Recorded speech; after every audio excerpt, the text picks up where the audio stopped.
Hi everyone, welcome back to my channel and Happy New Year. It is the beginning of 2024 and I'm excited to bring you new content this year. If you are new here, thanks for stopping by and I hope you will consider subscribing. So today I have a delicious canning video for you. This is a video that has been on my radar to do. You guys constantly ask me for meals in a jar.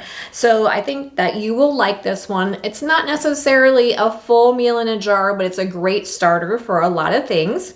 It comes from the Ball Blue Book of Canning and Preserving. It is on page 103, and we are going to be canning up beef in wine sauce. I picked this recipe because I love beef Burgundy. If you've never had beef Burgundy, you need to give it a try. This would be a great starter for beef Burgundy. The red wine in the sauce with beef is just fantastic. So that was one of the reasons that I wanted to do this recipe. It's kind of bougie. It has some other fun ingredients with it that are just pretty for presentation and really just add some nice flavor in the background. One thing I do want to note is the recipe as written, Ball, it says yields about 3 pint jars. In my experience, that's a little on the shy side, and I'm not exactly sure why they wrote it this way. This is a pressure canning recipe, and for those of you who do not know, and as a reminder for those of you who do know, in pressure canning, you have to have a minimum of 2 quart jars or 4 pints. So I'm not sure why they wrote a recipe that is less than that, but they did. So just make note of it. You are going to have to at least double this recipe. So the amounts that I am going to be including have been doubled from what is originally written here. And I ended up with 5 pint jars. So I think their estimate of yielding about 3 pint jars, that's kind of on the shy side. I doubled it. I measured everything exactly and I got exactly 5. I had nothing left over. So we are going to start off with 4 pounds of round steak. Cut into 1-inch cubes. Now, you don't have to use round steak here, but I think that using the round steak makes it a little bit classier than just using like stew meat or a chuck roast, but you could certainly use those if you prefer. We're gonna be browning our beef in 2 tablespoons of vegetable oil. I used olive oil, but you can use any vegetable oil that you prefer. Just make sure you measure it accurately.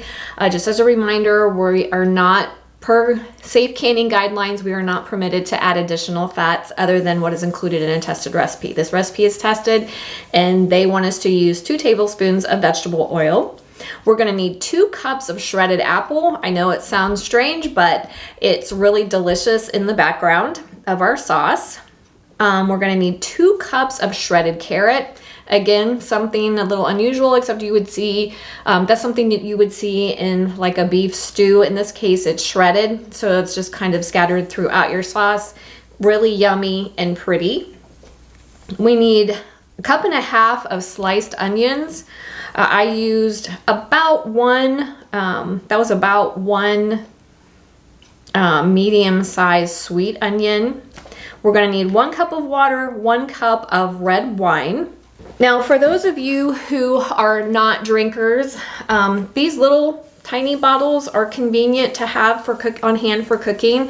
That is what I use often. I do enjoy a glass of wine every now and then, but because it's just me, I don't like to open a full bottle, so these are great. In this case, I used a Cabernet Sauvignon, but you can use any type of wine, any type of red wine that you prefer. Pinot Noir would be really great here. Merlot would be fantastic. So whatever red wine that you prefer. The recipe does state cooking wine. I'm not sure why they stated that. You don't need to be going off on a witch hunt looking for cooking wine. You do not need it to be cooking wine here. It can just be straight up nice drinking wine. We're gonna need 2 teaspoons of salt. I ended up using 2 teaspoons of seasoned salt. We need 4 cloves of minced garlic. This recipe calls for 4 beef bouillon cubes. I used 4 teaspoons of the organic roasted beef base Better Than Bouillon. Yes, this is safe to be used in canning. I've had some questions about that. Some of them, I don't think the organic does, but some of them, I guess it does. This includes yeast extract. for flavoring and a little bit of food starch, which starches we're not supposed to add to canning, but it's not enough to affect the density of what we're canning up. So I always use the Better Than Bouillon and the different flavors for my canning recipes. I have checked with my friends who are certified master food preservers, and they assure me that it is totally fine to use that. So if you don't want to use that, you can use 4 beef bouillon cubes. You're gonna need 2 to 4 bay leaves. I used 2.5 bay leaves. I like to use the Spice Islands bay leaves, and they are a little stronger than most. So you can decide what you want to use there. I also recommend using 1 teaspoon of browning and seasoning sauce. It's known as kitchen bouquet. In all honesty, when I made this recipe, I forgot to include it. I do keep it on hand, but it's not necessary. The kitchen bouquet or the browning and seasoning sauce just adds a little bit of beefier flavor in the background. It's totally optional. If you want to use it, you can. I didn't in this case. I did use a little bit of Worcestershire. I also included some dried thyme, and you could use any other dried spices that you prefer to use. Dried spices are fine to include in canning recipes without affecting safety. So if there's something that you think would be really tasty in your sauce, please feel free to include it. So I'm going to bring you in close and we're going to get started. Okay guys, we are ready to get started. I have prepped all my ingredients. I have 2 tablespoons of olive oil in the bottom of my pan. You want to make sure that you measure carefully. We don't want to add any more extra fat than the recipe calls for. So I carefully measured 2 tablespoons. I'm using olive oil, but you can use any vegetable oil. And we are going to start by browning our cubes of meat.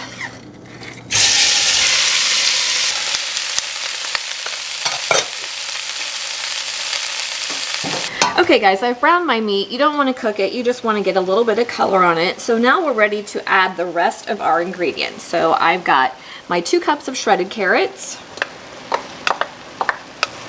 my 2 cups of shredded apple, 4 cloves of chopped garlic, 1.5 cups of sliced onions. We're going to add a cup of water, 1 cup of red wine. And then the recipe calls for 4 bouillon cubes. I'm using the Better Than Bouillon, like I said, so I'm going to use about 4 teaspoons. I'm just going to eyeball it. We're going to stir all that together. All right, I'm also going to add about a tablespoon of Worcestershire sauce. That's just my own twist. I do enjoy that when I'm making anything beefy. And then the recipe calls for us to add anywhere from 2 to 4 bay leaves. It's up to you. I'm going to add 2.5. I'm using the Spice Islands bay leaves, and they tend to be on the stronger side, so I'm just going to add 2. We're going to cover that, bring it to a simmer, and we're going to let it simmer for an hour. While that's happening, I'm going to get my canner and my jars ready. Okay guys, we are all set for canning. I simmered my beef for an hour, like I told you. I did want to note that I also added a couple of teaspoons of seasoned salt, a little bit of black pepper, and I also added about a tablespoon of thyme. It is safe to use any dried spices that you would like. I think thyme is really delicious here, so I did go ahead and add it. We are all set for canning. You want to make sure you start with hot jars. Modern canning guidelines state that we don't need to pre-sterilize jars or lids as long as we are canning for longer than 10 minutes, and we are. So I'm going to be canning in pints. You can also can in quarts, and we want to fill our jars to about a 1-inch headspace. So we're just going to add our beef and our sauce until we get to the 1-inch headspace.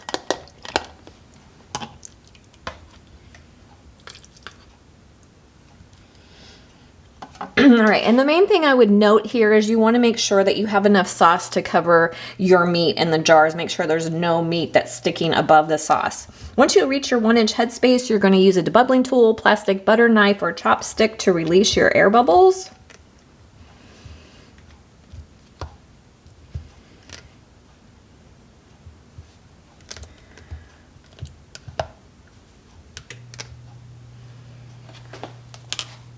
If your headspace changes, you can always top it off to get to your 1-inch headspace again. We're going to use a paper towel dipped in white vinegar to clean our rims. We don't want anything to interfere with getting a good seal. And then we're going to center our lids.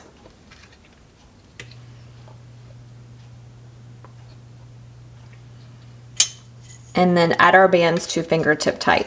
I did want to mention that I have 3 quarts of simmering water in the bottom of my pressure canner per canning guidelines.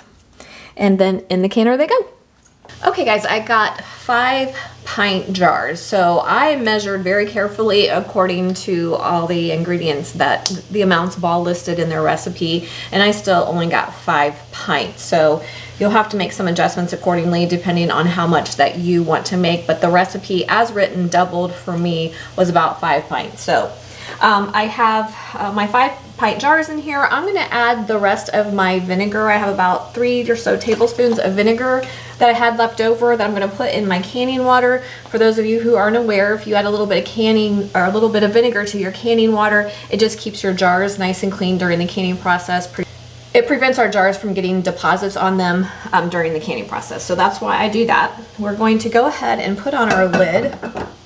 For the All-American canner, you want to line up the arrow with the notch, and then you want to tighten your thumb screws 2 at a time, opposites. All right, and I have my burner on high, and I'm going to bring it up to temperature till I see a steady stream of steam coming out of my steam vent. We want it to vent for 10 minutes. When we get there, I'll bring you back. Okay guys, once you've been venting for 10 minutes, and you can definitely hear the steam, you can see it, you can feel it, that's what you're looking for 10 minutes in your canner.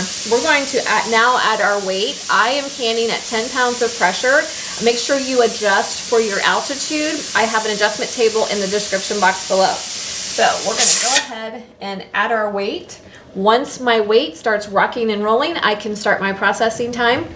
We're going to process my pint jars for 1 hour and 15 minutes. If you are canning in quarts, you're going to process for 1 hour and 30 minutes. Once you start your processing time, you want to adjust your heat just to maintain the rocking of your weight. If you are using a weighted gauge canner or the All-American canner, if you are using the Presto canner, make sure you understand how that weight is supposed to be rocking. If you are using a dial gauge canner, make sure you are looking at your dial gauge and you are canning. It maintains the correct pressure throughout the canning process. All right, for a weighted gauge canner, we want it to rock 1 to 3, 1 to 4 times a minute. So I brought it up to temperature, it started rocking. That continuous rocking is too fast. So I slowly reduced my heat just so that it will rock 1 to 3, 1 to 4 times a minute. Okay guys, we are all done. Once I processed for the 75 minutes for pints. If you're doing quarts, you're going to be processing for 90 minutes. Once your processing time is up, you're going to turn your heat off, let your canner return to 0 pressure naturally. Once it reaches 0 pressure, you can remove the weight. Wait about 5 minutes, take the lid off of your canner, and then I let them sit in my canner about an additional 10 minutes. The slower you let them cool, the better off you'll be. You'll have a lot less siphoning if siphoning is a problem for you. Anyway, I wanted to show you how beautiful it is. Doesn't that look delicious? You can see the carrot, a little bit of apple and onion in there, and the sauce so good. So when you open a jar, you can add a little bit of a cornstarch slurry to thicken it up, make it nice and yummy. It would be fantastic served over mashed potatoes, rice, or noodles. The other thing I mentioned earlier was this is kind of like beef Burgundy. It's kind of beef Burgundy-ish. So if you wanted to, you could crisp up some bacon, saute some mushrooms in with a little bit of your bacon grease, and then add it to a jar of this, and you would have kind of a quasi beef Burgundy thing going on there. But anyway, it's really yummy. The wine in the background is fantastic. If you don't groove on wine, just replace it with some more beef stock instead of using the wine. But guys, I highly encourage you to use the red wine because that's what makes this so special. It's really yummy. Anyway, I appreciate you guys coming along with me today. If you have any comments or questions, leave them for me in the comment section. Don't forget to like, subscribe, and share, and I will see you next time. Have a great day.